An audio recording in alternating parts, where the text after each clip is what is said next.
Reddit, when has something you've always done, just in case, paid off. Story 1 took pictures of a job I did. The client was in, and I was pretty sure he would try to me over. Later in the day, I got a call from my office asking about the job. Sure enough, the client called my boss and claimed that I did not do the job and had photo evidence. He was refusing to pay the bill. I responded that the client can go himself, then emailed my boss several of the before and after pictures I had discreetly taken, one in particular that had the client in shot checking on me. "Great job there," was my boss' response. Story 2, I don't believe other drivers turn signals until the driver slows to make their turn. 3 or 4 times in 40 years, this has saved me from pulling out in front of someone who would have T-boned me. Story 3, several years ago, my 2008 Ford Ranger died and wouldn't start again after I got it towed to the dealership. They confirmed that my engine was completely shot. "Don't I have warranty?" I asked desperately. "Let's see. Oh, it looks like your warranty expired 8 days ago," the lady at the desk told me. "Oh, for foo. Wait, it looks like you did pay for the extended powertrain warranty when you bought it. I guess it is totally covered. Oh, thank Christ." Story 4, my wife started planning a very expensive, very exotic trip a year in advance. We planned every other weekend, made payments, set up things for my business, and got almost all of it paid off ahead of time.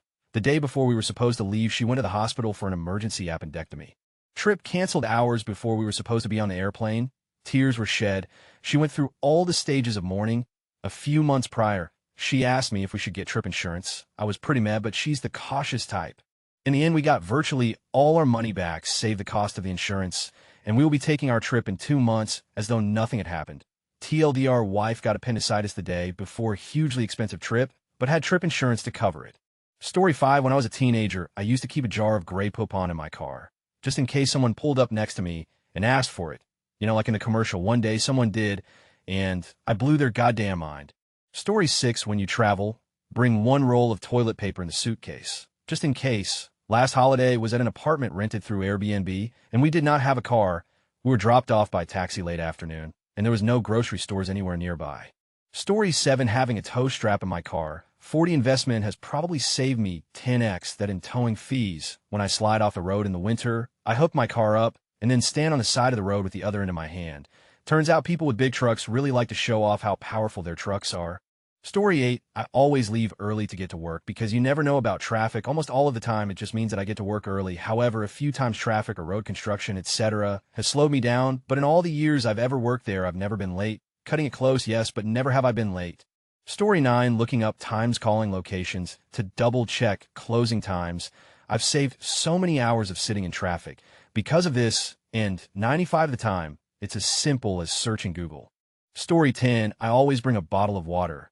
I have panic disorder and like to have water on me to make me feel better in case I have a dry mouth, coughing fit, or some other symptom of a panic attack, and at the time was really afraid of getting stuck in a bad elevator in my building.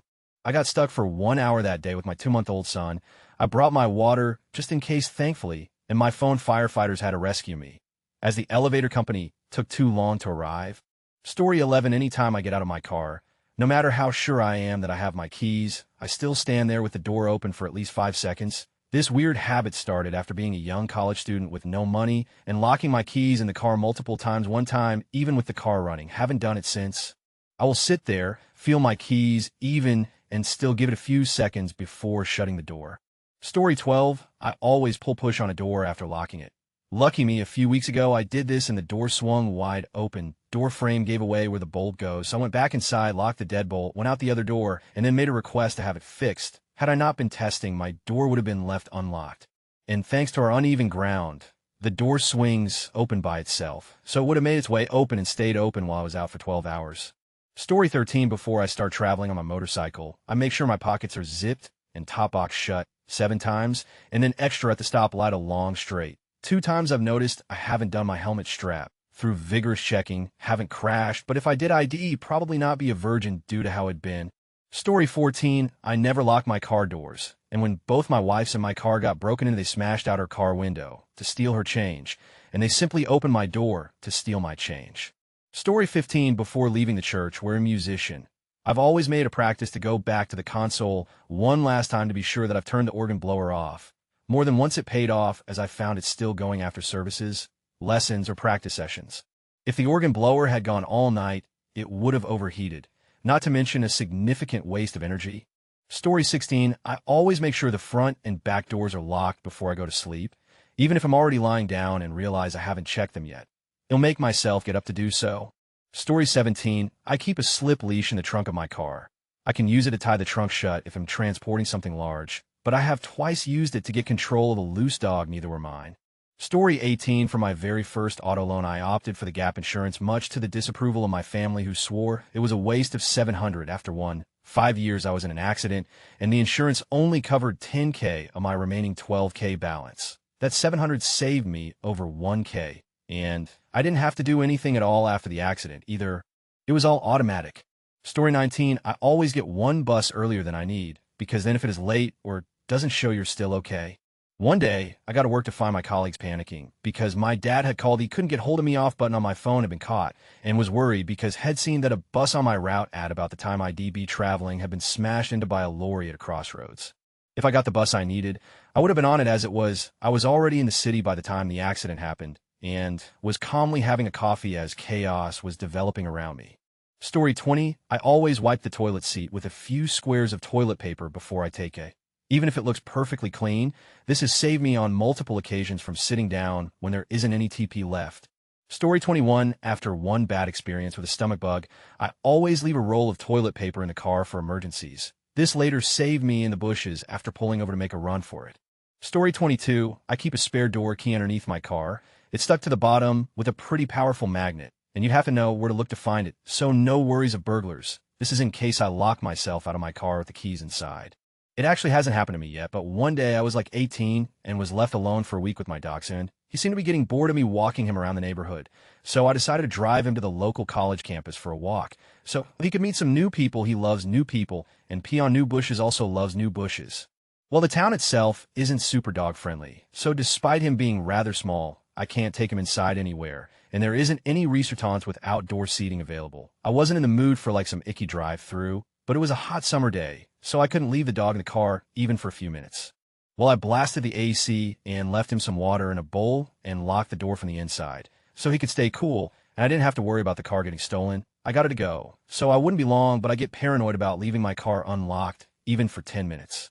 Used my secret door key to get back in and shared some of my bacon with him for being good and not peeing on the seats, and then we went to the college to have fun. Story 23, look both ways when crossing a street. Even though it is a one-way, when I was a kid, my dad and I were leaving our house, which was on a one-way street. About a block down, we see this car coming down the wrong way really fast. My dad was luckily able to swerve aside and avoid having this guy ram into us.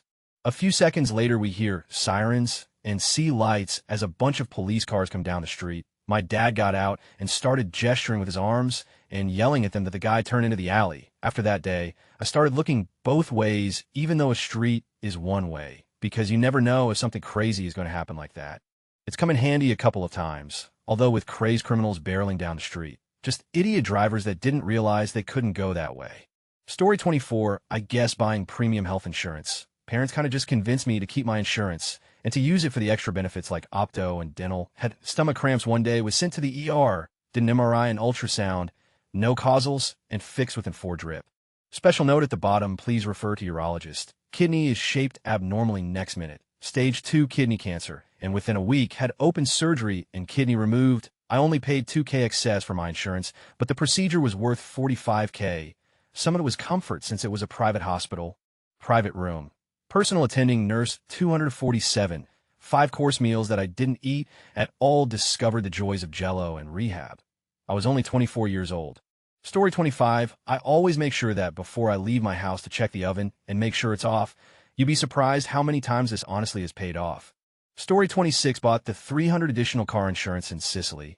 Thank you, Street Vito. My brother got the car wedged into 2 narrow streets and ripped most of the driver's side off the car. Story 27, taking toilet paper on holiday. My grandma uses squash 2 under her mattress and packed them in her suitcase just in case. People always think I'm a weirdo and say, but hotels have toilet paper. I can't even tell you how many times I've had to call on that emergency toilet paper. Story 28, went on vacation and brought my old junky glasses as a backup.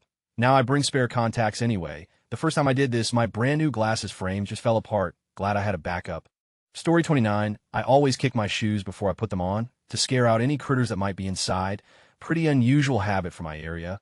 One morning, I kicked my work shoe, and a $half-dollar size monster that looks like it could have been the spider that ate Frodo came running out of my shoe. I cringed thinking about what that unexpected, pokey, squishy, wiggly crunch would have felt like beneath my socked foot. Story 30, I work in a corner shop and check every 2050 note under a UV light before accepting it. One time I did this on an already suspicious-looking note, and instead of some small green marks, the whole note lit up blue. Turns out it was printed on regular printer paper. Story 31, I have to approve certain things at work. There's a rule you can set to forward your approvals to someone which you set when you're on vacation. For 8 years, I always set the rule to forward them for a day longer than I was going to be on vacation. Just in case something happened, you can take this off as soon as you get back. 2 times this year, my flights were canceled coming home, and I couldn't get out until the next day, and it saved me and my employees a giant pain in the... Story 32, for 12 years, I've always shaken out my bath towel before using it to dry off after showering. Then one morning as I was shaking my towel out, a huge black spider dropped out of it. See, I knew what I was doing. Story 33, when I lived in Tennessee, I always used to park maybe 100 yards or so further away from my workplace in a different lot, so I could be on high ground. The normal parking lot was really close to a creek that swelled and got really turbulent every time it rained. My coworkers said I was paranoid, worrying about flooding. One day we had a big storm and the lot flooded. 2 of my coworkers' cars were destroyed. The cars were half submerged.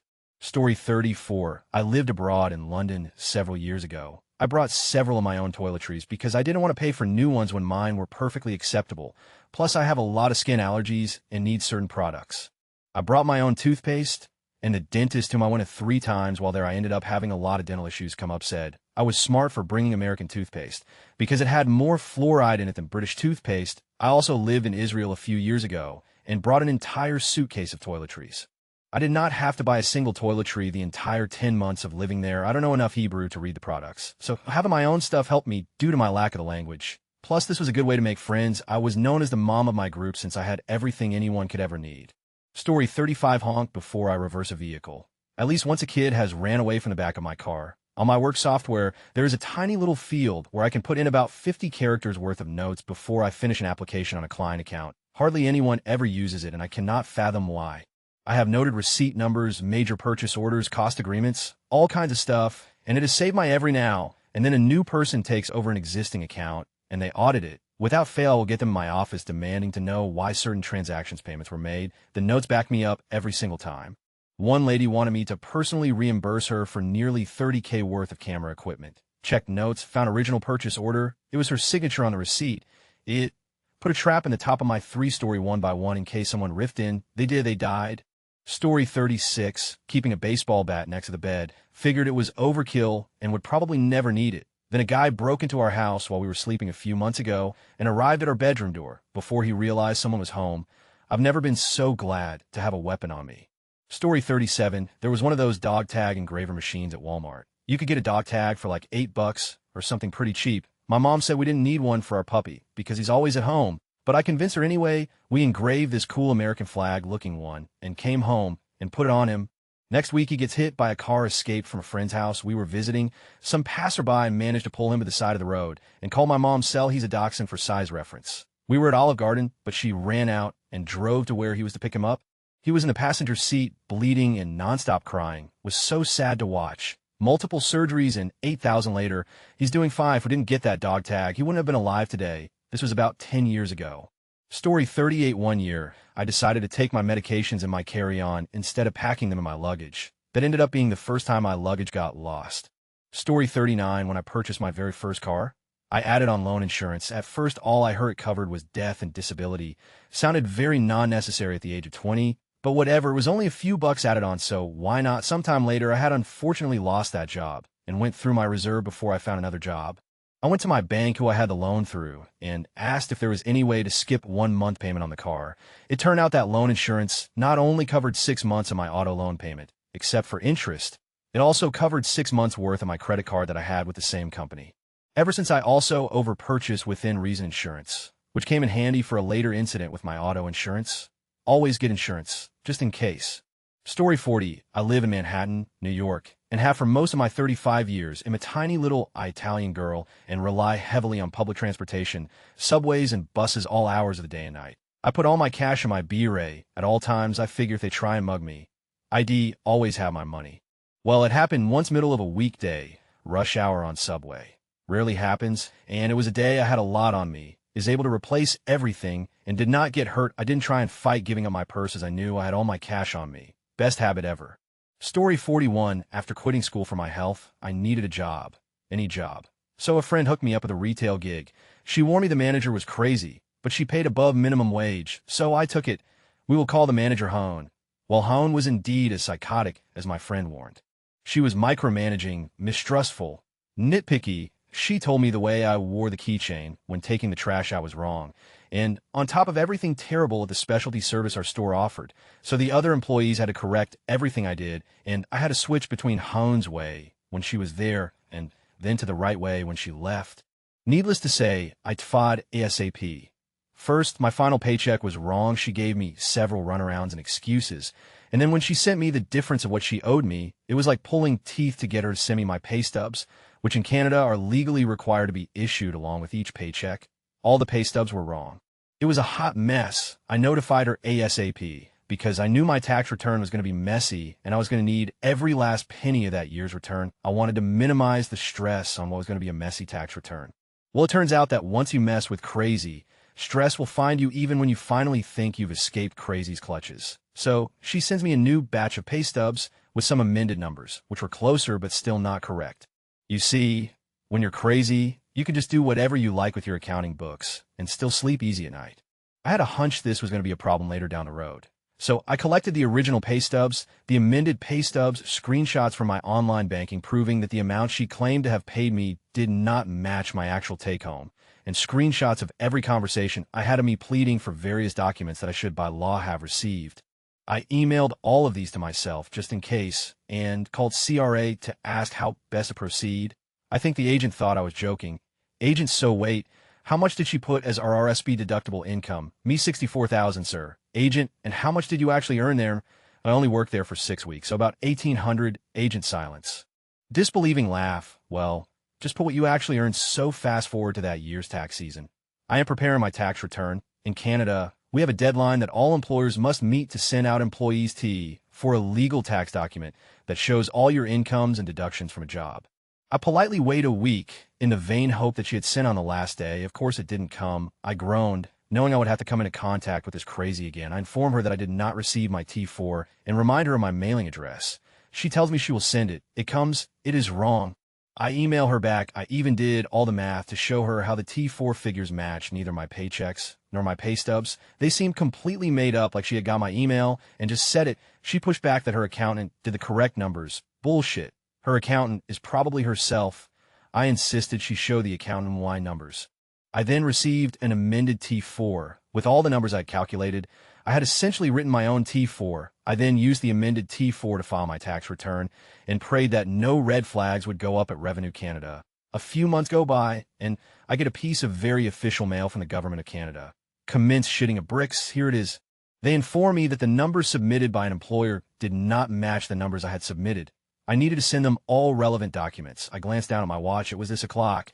I hit back with this letter: Dear Government of Canada, please find enclosed all the T4S from this tax year, as requested. You may notice that there are 2 T4S from Business X Retail. This is because the initial T4 issued to me was a crock of. I had to chase down the employer and send her both my pay stubs and screenshots of my bank deposits, which did not match, by the way, to prove to her that her T4 was garbage. By the way, said initial T4 was received 21 days after the deadline, and only after I requested it be sent. I suspect it was made the very day I requested it, over a year after my employment.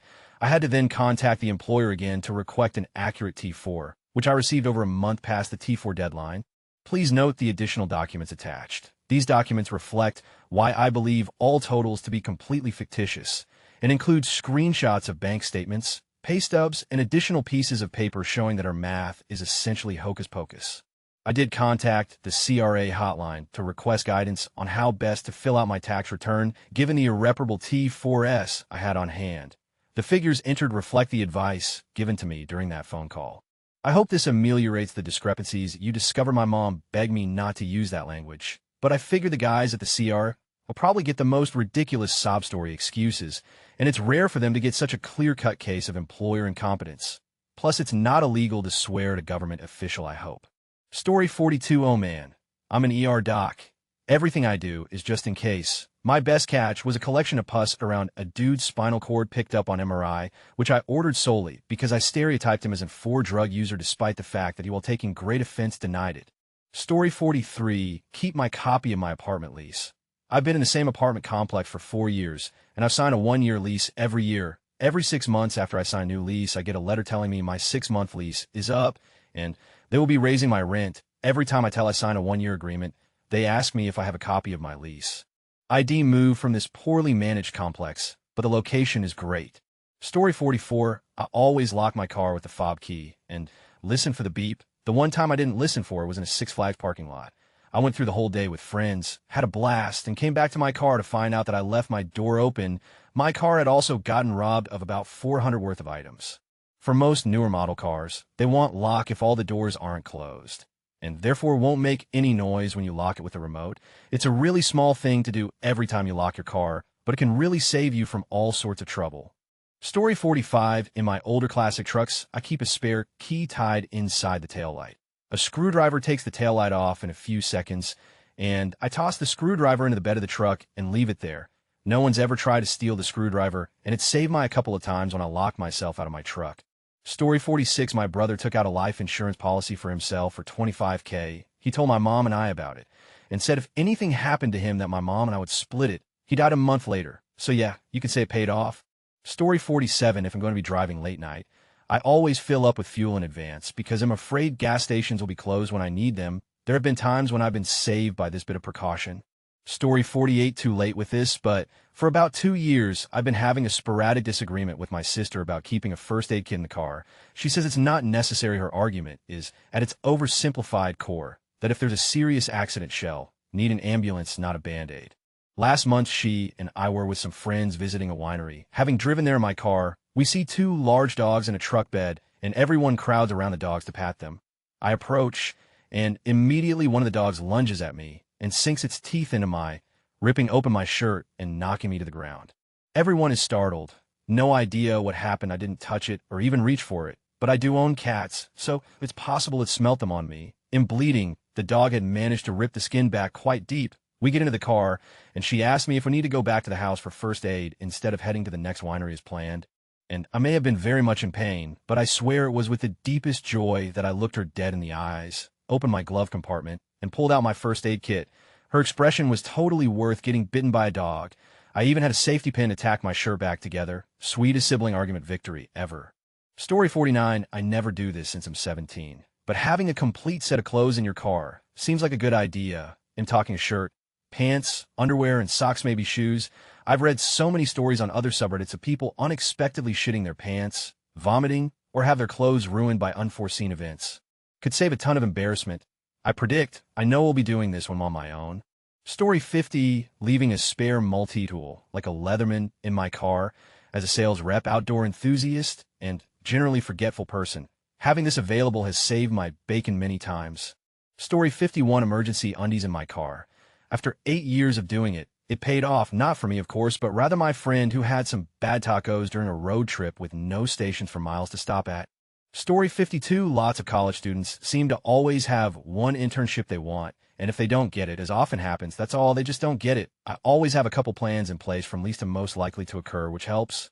Story 53. This is going to sound stupid, but I'm in college, and most of my professors take attendance some way or another and make it part of the final grade, usually between 5 to 10. This typically isn't an issue if you go to class, but most professors these days use some form or electronic attendance. I've learned the hard way that sometimes the attendance codes or clicker questions don't go through. So I've started to take pictures for those classes. My phone includes the date and time automatically, so if I see that I was counted absent, which happens often, I just email them a screenshot. It sounds excessive, but that attendance percentage can sure as save you from a lower letter grade, especially as a STEM major.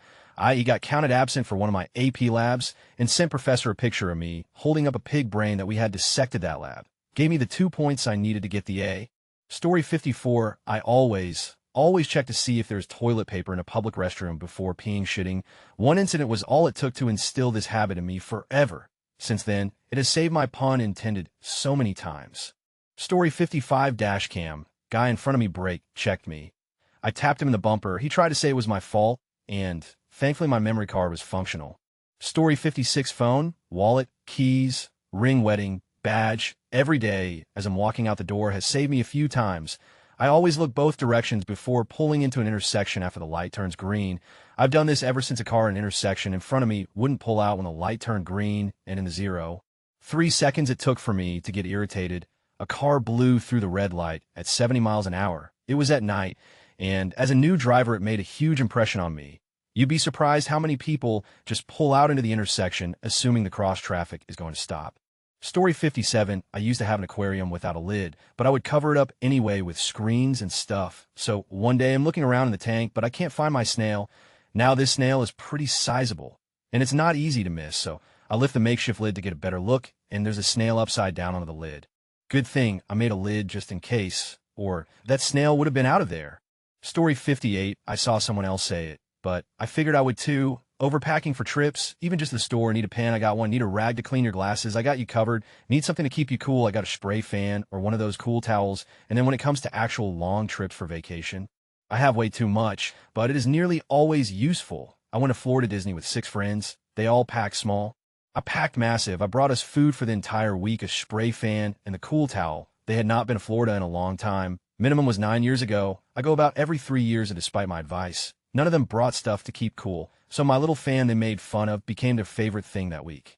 I brought a power strip that we used to keep all our phones charged. I had medicine nausea pills, Advil, and laxatives. All were used. I even had a spray that you spray into the toilet before using it, so that when you take a dump, it won't smell afterwards. That got used a lot. Story 59, I am a smoker. I will always take a picture of me outside the car smoking at a rest stop, just in case they smell smoke in the car. One particular trip, it was burning season on a lot of the land along the highway. I stopped to take a few pics as well. Sure enough, they mentioned the smell of smoke.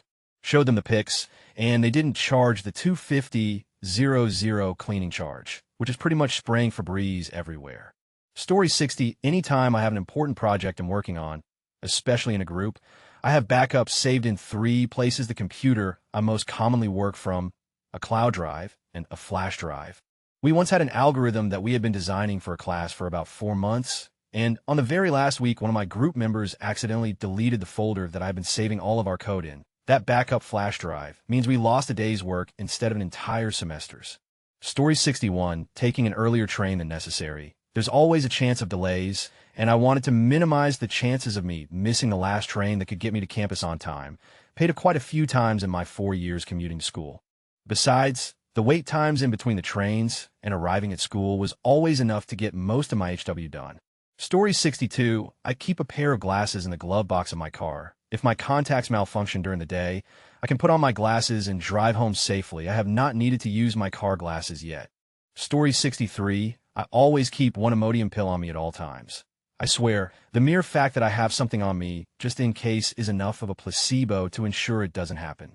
Story 64, I posted this years ago, but I always check under the toilet seat for spiders before sitting down. It paid off only once, but that made the previous thousands of times worth it. Story 65, we took the advice of our travel agent and bought the best insurance for our bucket list trip. It was a 10,000 trip, so we didn't want to take any chances. Just as we got to the boarding desk at Kennedy Airport in New York, the flight was canceled because of a volcano in Iceland. We had already taken our Ambien, so we could sleep through the trip to Europe, LOL. We missed our cruise, but we got our entire 10,000 back. Other people standing waiting for their luggage who were going on the same cruise said they weren't going to get anything back because they didn't get insurance. I will definitely buy insurance for every single trip from now on. Story 66, carry a basic toolkit in each car. I've used it for any number of problems, up to replacing a starter in a parking lot at night. The emergency kit, including shovel, helps too. I've shoveled lots of friends' cars out of ditches and snowdrifts. Story 67, I always have to double check the locks on my doors and the gas on my stove. A couple nights ago, boyfriend accidentally left the oven on. Luckily, I'm very paranoid about stuff like that, so I caught it before anything could have happened.